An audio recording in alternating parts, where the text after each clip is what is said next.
Olá pessoal, sejam muito bem-vindos à quarta aula do curso técnico em segurança do trabalho da Escola Técnica Imperador Gestão e Indústria. Hoje nós vamos falar sobre um assunto muito importante da área profissional de técnico em segurança do trabalho. Meu nome é Thiago Neves, sou técnico em segurança do trabalho e convido você a assistir essa aula acompanhando através da sua apostila. Seja muito bem-vindo. Vamos lá, as dúvidas vocês podem depois fazer nos comentários aí do canal do YouTube da escola e nós responderemos logo em seguida na próxima aula ou também faremos possivelmente talvez uma live aí para poder estar sanando todas as dúvidas referente a essa aula, ok pessoal? Bom pessoal, os objetivos da legislação previdenciária são aprender os conceitos de legislação previdenciária e as principais normas ligadas à profissão de técnico em segurança do trabalho, ok? Aos cidadãos são assegurados vários direitos sociais previstos no artigo 6 da Confederação Federal, dentre eles a saúde, a previdência social, a assistência aos desamparados e também a proteção à infância e à família. Então, assim, foi criada a Seguridade Social, que compreende um conjunto integrado de ações que visam assegurar tais direitos à saúde, à previdência e à assistência social, promovidos e financiados pelos poderes públicos e pela sociedade. Vide artigo 194 da Confederação Federal de 1988. A seguir, a legislação básica referente à matéria. Então, nós temos aí a Constituição Federal, a Lei 8.212, a Lei 8.213, o Decreto 3.048, que aí integram a Seguridade, que será financiada por toda a sociedade de forma direta ou indireta, através de recursos da União, dos Estados, do Distrito Federal e dos municípios. Lembrando também que empregadores ou entidades equiparadas, como folha de salários, receitas e lucros, e também os trabalhadores e demais segurados sobre rendimentos. Tá? Com relação à Previdência Social, as primeiras linhas de reconhecimento estão previstas também na Constituição Federal a partir do artigo 201, que diz o seguinte: a Previdência Social será organizada sob a forma de regime geral, de caráter contributivo e de filiação obrigatória, observados critérios que preservem o equilíbrio financeiro e atuarial.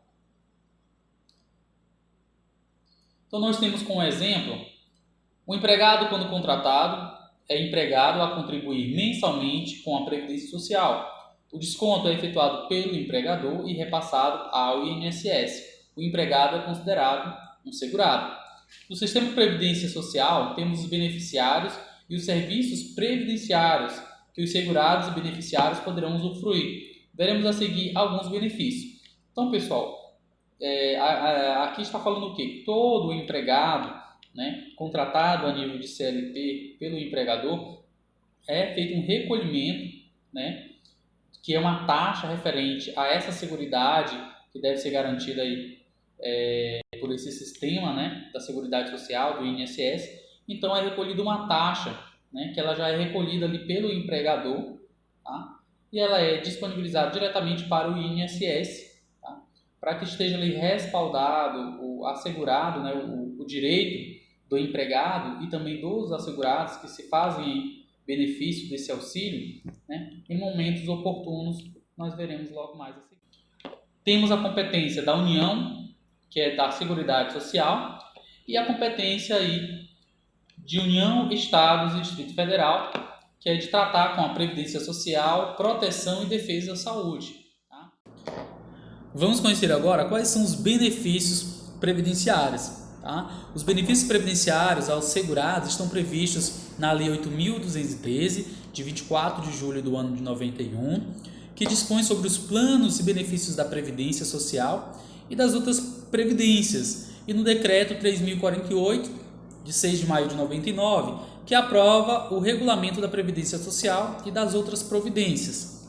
Então, quem são os segurados? São todos aqueles previstos no artigo 11 da Lei 8.213 do ano de 91. Um exemplo é o empregado ou contribuinte individual autônomo. Tá? Então você, enquanto empregado, você que hoje trabalha com sua carteira assinada, você é um assegurado da Previdência Social. Se você é um autônomo, cabeleireiro, né? Qualquer serviço autônomo ou profissão autônoma, e você também recolhe e paga o seu INSS, você também está assegurado dentro de todos os benefícios, né, previstos na Lei 8.213 sobre a Seguridade Social. Além dos segurados, temos outros beneficiários, que são os dependentes dos segurados, que de acordo com a lei podem ser o cônjuge, o companheiro, os filhos, menores ou incapazes, os pais e irmãos, desde que dependentes, tá? Então é muito importante frisar isso, essa linha, né, de parentesco que se enquadra nessa questão de você também ser um assegurado do assegurado, tá? Ou seja, você também tem os mesmos benefícios assegurados através dessa pessoa, tá? Caso ela venha, né, a óbito, ok? E o auxílio acidentário? O auxílio acidentário será devido ao segurado que, havendo cumprido, quando for o caso, o período de carência, que é o tempo mínimo de pagamento de contribuição exigido nessa lei, ele fica incapacitado para o seu trabalho ou para a sua atividade habitual por mais de 15 dias, tá, consecutivos. Então, nos primeiros 15 dias, quem vai pagar esse assegurado, né, caso ele tenha que se ausentar do trabalho, vai ser o empregador. E a partir daí, quem vai pagar o benefício vai ser a Previdência Social, né? É aquele famoso ditado que todo mundo fala, né? A pessoa vai ficar encostada pelo INSS, tá? Mas isso só a partir do 16º dia de afastamento, ele sai da responsabilidade da empresa enquanto custo, né? E mensal, e passa para a responsabilidade da Previdência Social até que se resolva a situação do afastamento dele. Tá? Então, isso está previsto lá no artigo 59, também da mesma lei 8.213, e no artigo 71 do decreto 3.048. Né? Nós temos a ilustração, ilustra aqui, né, um atendimento médico, né, para processo de inspeção, não seria a perícia, né, para verificar realmente as condições informadas pelo segurado, tá bom? E aí, para a concessão, né, de um auxílio-doença, é necessária a comprovação da incapacidade em exame realizado pela perícia médica, né, da Previdência Social.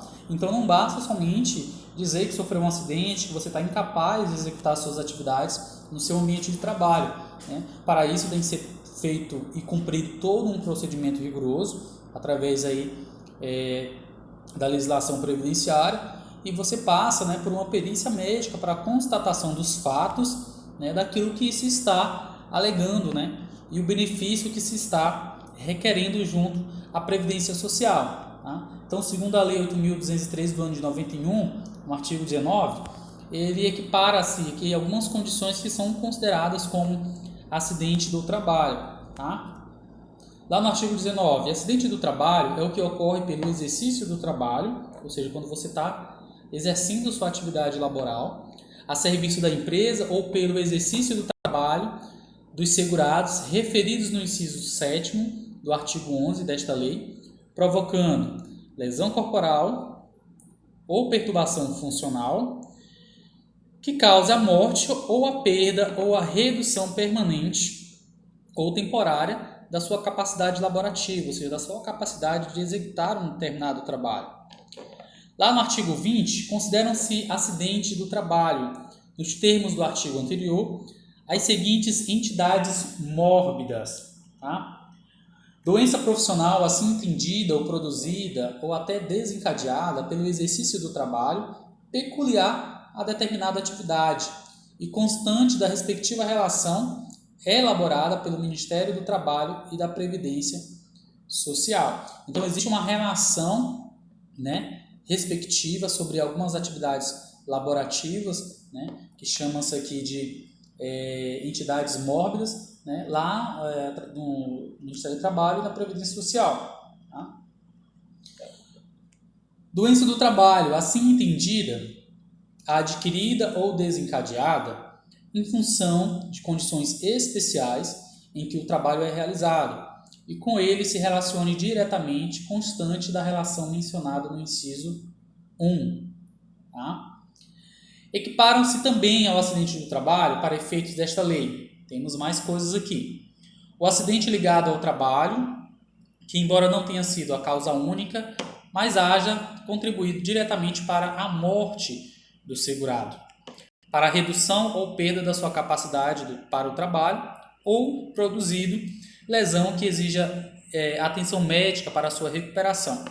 Então, o que aqui diz? Às vezes pode ter alguma situação, algum acidente que foi ocasionado no trabalho, mas ele teve um início, um meio, sei lá, fora do trabalho, do ambiente laboral, mas nesse acidente, no ambiente laboral, ele acabou contribuindo também, né, por mais que não tenha sido a causa única, né, digamos que exista uma outra causa pré-existente, sei lá, uma doença cardiovascular, um câncer, uma pessoa com questões de diabetes, hipertensão, né, tudo isso pode contribuir para que haja também um acidente no trabalho, e esse acidente pode resultar na morte dessa pessoa, né, ou desse assegurado, tá? Então isso está enquadrado aqui nesse item, tá?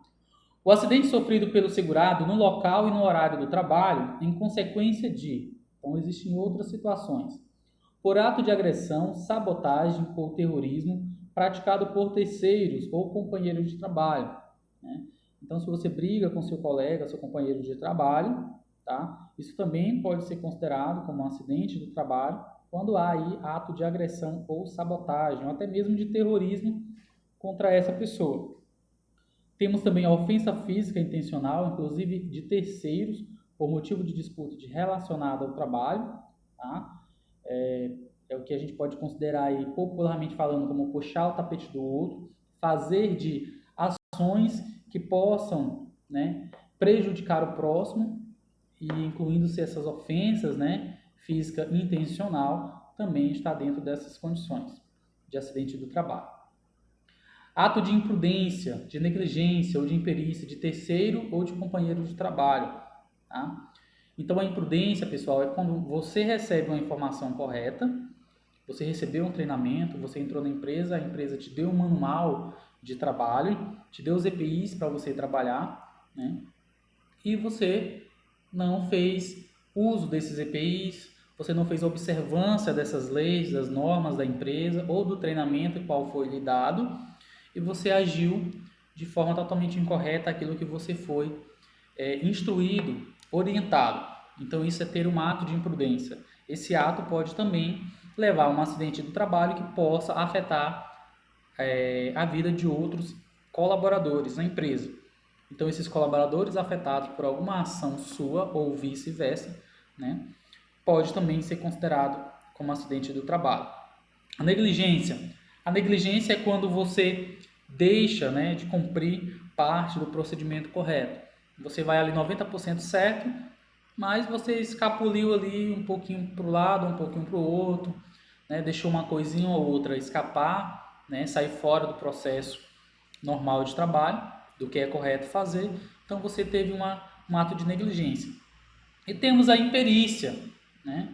É quando são situações que ficam realmente condicionadas às suas ações e às ações das outras pessoas.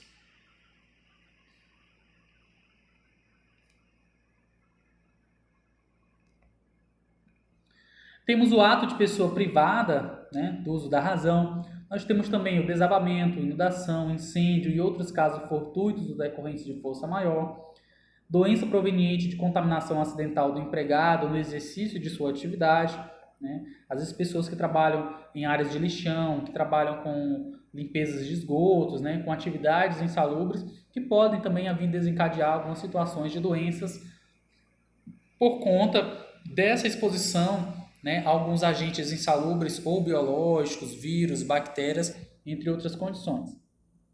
O acidente sofrido pelo segurado, ainda que fora do local e do horário de trabalho, né, ou seja, às vezes você está indo para o seu local de trabalho ou retornando e acontece um acidente no trânsito, pode se equiparar a isso. Na exceção de ordem ou na realização de serviços sobre autoridade da empresa, tá?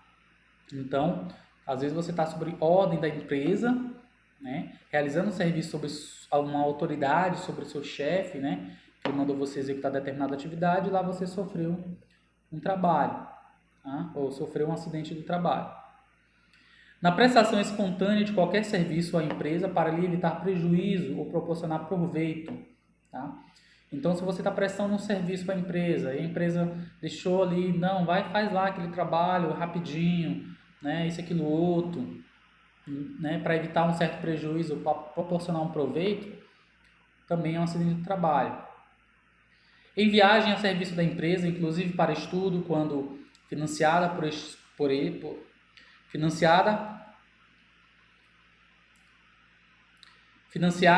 né, por estar dentro de seus planos para melhor capacitação de mão de obra, independente do meio de locomoção utilizado, inclusive veículos de propriedade do assegurado, né? Nós temos também de percurso da sua residência para o trabalho e vice-versa, seja qualquer que seja o meio de locomoção, transporte público, transporte da empresa, né? Inclusive veículo de propriedade do segurado também estão enquadrados nessas condições de acidente no trabalho.